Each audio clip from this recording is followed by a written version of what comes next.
olóṣèlú tó bá lè fi ara rẹ̀ rúbọ fún nàìjíríà nìkan ni mo lè dìbò fún.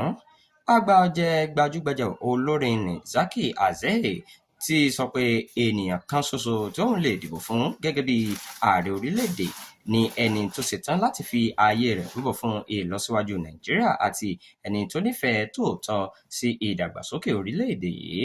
nígbà tó ń sọ̀rọ̀ nínú ìfọ̀rọ̀wánilẹ́nuwò kan pẹ̀lú Saturday Beast látàrí àwọn ohun tó ń lọ lọ́wọ́ lágbo òṣèlú orílẹ̀-èdè yìí ni Zaki ti sọ pé òun kò tíì rí olóṣèlú kankan tó yàtọ̀ gidi sí àwọn tó ti wà tẹ́lẹ̀ lọ.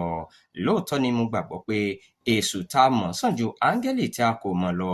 ní ìwòye tèmi mo rò pé kí wọ́n jẹ́ kí Tinubu parí ọdún mẹ́jọ rẹ̀. nígbà tí mo wo àwọn ènìyàn tó ń bọ̀ lẹ́yìn láti darí orílẹ̀-èdè yìí mi ò rí ẹni tó yàtọ̀ rárá. Zaki fi kún ọ̀rọ̀ rẹ̀ pé olórí tó dáńtọ́ gbọ́dọ̀ jẹ́ akíkanjú àti ẹni tó ṣetán láti ṣe ìrúbọ fún orílẹ̀-èdè yìí.